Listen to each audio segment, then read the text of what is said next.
திருச்சிற்றம்பலம்.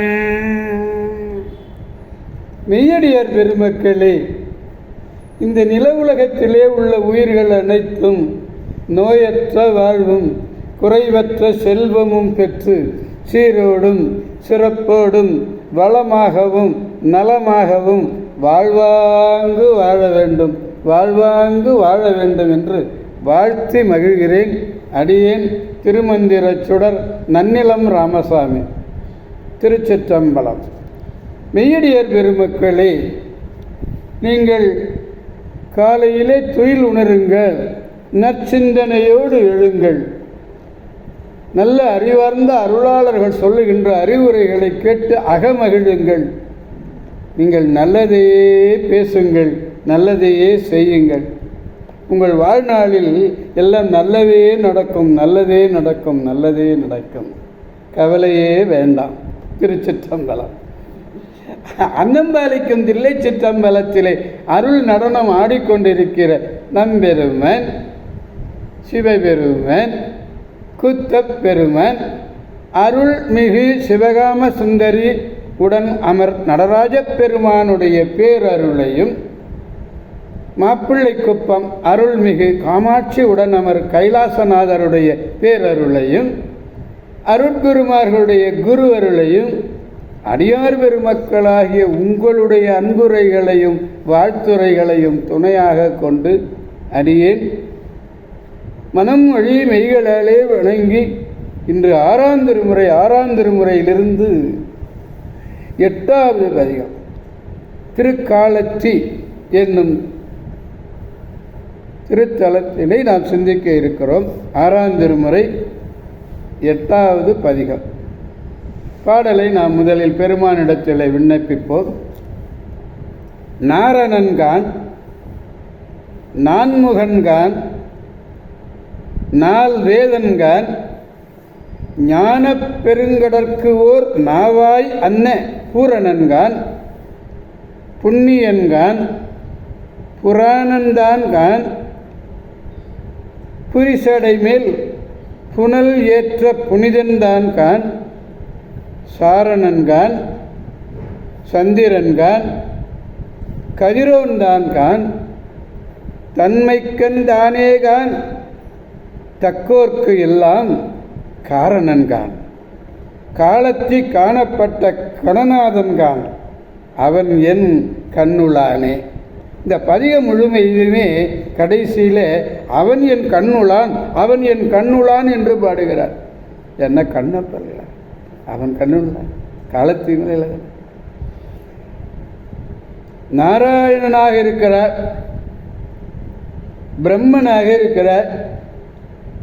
4 வேதங்களையும் ஓதுபவன், ருக்கு யஜுர் சாமம் அதிர்வனம் என்று சொல்லக்கூடிய 4 வேதங்களையும் ஓதுபவனாய் கடல் பெருங்கடல், என்ன கடல்? ஞான பெருங்கடல். அந்த ஞான பெருங்கடலிலிருந்து அக்கறையை அடையணும்.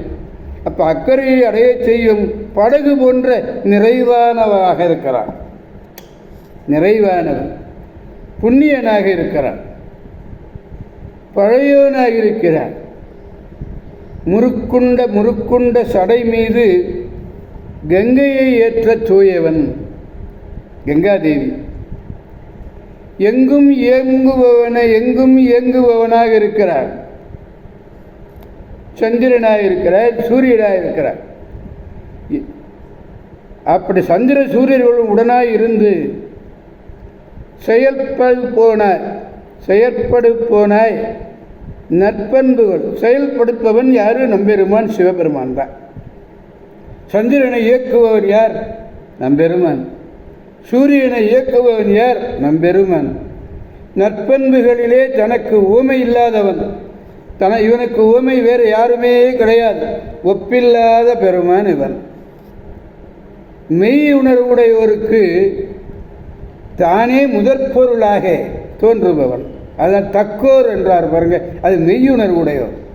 தானே முதற்பொருளாக தோன்றுபவன், காலத்திலே காட்சி வழங்கும் சிவகண தலைவன். சிவகண தலைவனாகிய எம்பெருமன் என் கண் உள்ளான், என் கண் உள்ளான். காப்பவன் படைப்பவன் யாரு?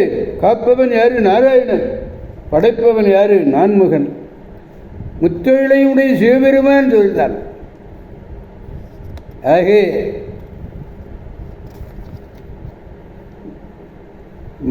நாவாய்னா மரக்கலம்னு பொருள். ஞானப்பெருங்கடல் என்று ஞானத்தினுடைய கரையை அடையணும். அதற்கு நாவாயாக இருக்கிறான். அக்கடற்கு நாவாய் என்னவென்னார்? புண்ணியன் அறவடிவன்காங்க. சுவாமியை பார்த்தாலே அவன் தான் புண்ணியவான். அதான் சொல்றார், புண்ணியன் புண்ணியா பூம்புகளும் ஏவிய புண்ணியனே. ஆக புண்ணியன் யாவர்க்கும் இன்னொன். சாரணன்னா எங்கும் இயங்கக்கூடியவன் பொருள். எங்கும் இயங்கக்கூடியவன் யாரு? சாரணன் நம்பெருமன் சிவபெருமன். சந்திர சூரியர்களுடைய தட்பவெப்பங்களும் ஒளிகளும் இறைவனுடைய திருவருளினுடைய பயன்தானது. அதனால தான் சந்திரன்கான் கதிரோன்கான் என்று சொன்னார்.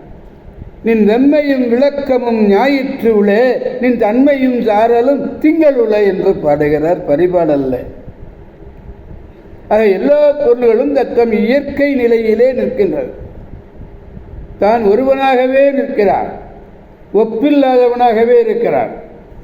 தக்கார்க்கு ஆயின் முதற் பொருளே ஞானப் பொருளாக தோன்றுபவன். அப்படிப்பட்ட பெருமன் காலத்தி பெருமன்.